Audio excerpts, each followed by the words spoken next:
continue our Las Vegas reality check on the summer tourism slump to better understand why visitor numbers are in fact sluggish right now. News 3's Steve Wolford zeroes in on room rates, which people say have become almost unaffordable. Or have they?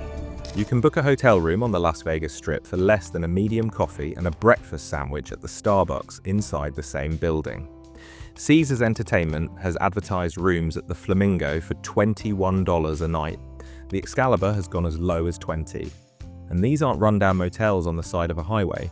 These are massive resorts with pools, restaurants, and thousands of rooms. Meanwhile, a basic Holiday Inn in most American cities will charge you $150 just to sleep near an airport. So how does that math work? How can a luxury casino resort on the most famous strip of real estate in the country charge less than a roadside motel in Nebraska? The answer is simple, and once you understand it, you'll never look at a cheap Vegas hotel room the same way again. Las Vegas hotels don't actually make their money from hotel rooms. In fact, most of them make less than 30% of their total revenue from selling rooms. The rest comes from everything else: the casino floor, the restaurants, the nightclubs, the shows, the shops, and the bars. The room is just the door charge to get you inside the building. This is what the hospitality industry calls a loss leader. It's the same reason a grocery store sells rotisserie chicken for $5, even though they lose money on every single one. The chicken gets you in the door, then you buy $100 worth of groceries on the way out. Vegas hotels figured this out decades ago. Except instead of groceries, it's blackjack tables and bottle service. And the numbers back this up. In 2024, the Las Vegas Convention and Visitors Authority reported that the average visitor spent over $1,300 per trip. But here's the breakdown that tells the whole story. Lodging was one of the smallest pieces of that spending. Food and drinks averaged over $600 per visitor. Shopping came in around $280. And gambling losses hit an all-time high of $820 per person. Let that number sit for a second. The average tourist who visits Las Vegas loses $820 gambling. That's per trip, not per year. So when a hotel sells you a room for $21, they're not being generous, they're making a bet. And unlike you at the roulette table, they almost always win. Because the cheaper the room, the more people walk through the door. And the more people walk through the door, the more people end up on the casino floor. But getting you through the door is just the beginning. What happens once you're inside is where it gets really interesting.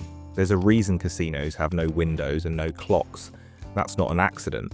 It's a strategy that goes back to a man named Bill Friedman, a reformed gambling addict who became a professor of casino management at the University of Nevada, Las Vegas.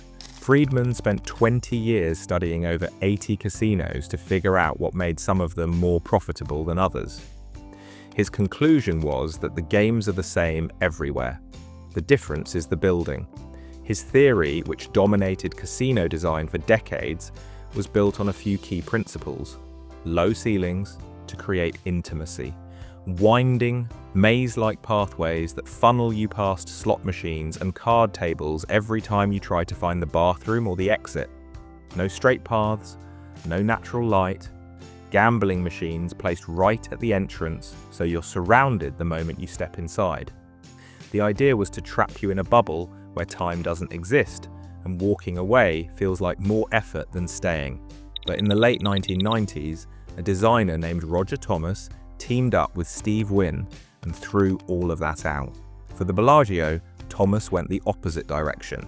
High ceilings, open sightlines, beautiful lobbies with sculptures and fountains.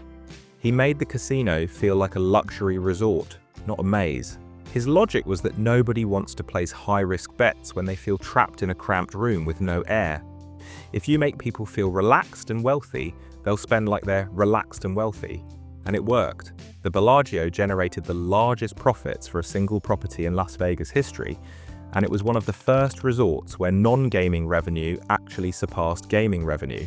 Researchers found that guests in these more open, luxurious environments placed larger and riskier bets because they felt mentally restored and comfortable. So now you have two schools of casino design. One traps you, the other seduces you. Both are designed to separate you from your money. And the tricks don't stop at architecture. Casinos pump scented oils through their ventilation systems. One study found that slot machines in odorized areas generated 45% more revenue than identical machines in unscented areas. They offer free drinks to anyone actively gambling because alcohol lowers inhibitions, including the inhibition to stop spending. They use chips instead of cash because people are psychologically more willing to part with tokens than with actual dollar bills. The same reason you'll spend more on a credit card than with cash. Even the sounds are engineered. Slot machines are programmed to play celebratory jingles even when you've technically lost money on that spin. It's called a loss disguised as a win, and researchers have shown it causes the same dopamine spike as an actual win, which keeps you pulling the lever. All of this explains why a casino can afford to let you sleep there for $20. Because they've built a system where the room is the least important part of the transaction. But here's another layer to it that most people miss. Las Vegas has roughly 150,000 hotel rooms, all packed into a stretch of about 4 miles. That is an absurd concentration of inventory. And because all these resorts are sitting right next to each other, competing for the same tourists, price becomes one of the only ways to stand out. When the Flamingo drops its rate to $21, the Excalibur drops to $20. When the Excalibur drops to $20, the Luxor drops to $18. Dynamic pricing algorithms run constantly, adjusting rates based on demand, time of year, and how close the check-in date is. A room that isn't sold tonight generates zero revenue, so the algorithm would rather sell it for $18 than let it sit empty, because an $18 guest might lose $500 at the tables. This price war benefits the tourist enormously, but it comes with a catch that most people only discover at checkout: resort fees.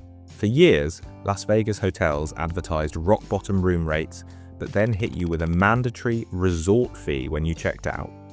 These fees, which covered things like Wi-Fi and pool access, things that come standard at hotels everywhere else, range from $20 to $55 per night.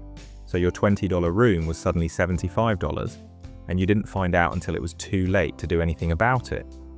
In 2025, Nevada actually outlawed hidden fees, forcing hotels to include resort fees in their advertised prices. But that doesn't mean the fees went away, they just became visible. The game changed slightly, but the house still wins. And that really is the core principle behind everything in Las Vegas: the house always wins. A staggering number of gamblers, roughly 90%, leave the casino having lost money. The city welcomed nearly 42 million visitors in 2024, and those visitors spent a combined $55 billion. That's billion with a B. And the spending has gone up every single year since the pandemic.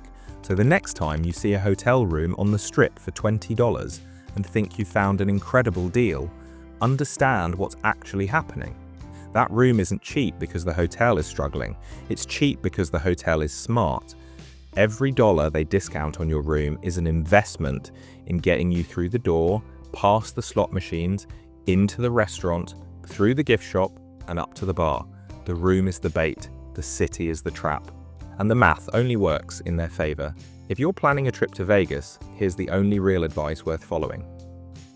Set a hard spending limit before you leave, because the entire city, from the architecture to the air freshener, is designed to make you forget you ever had one. I'm curious, have you ever gone to Vegas thinking you'd save money because the room was cheap, and then ended up spending way more than you planned? Let me know in the comments. If you enjoyed this, subscribe. Next week, we're breaking down another pricing trick that's hiding in plain sight.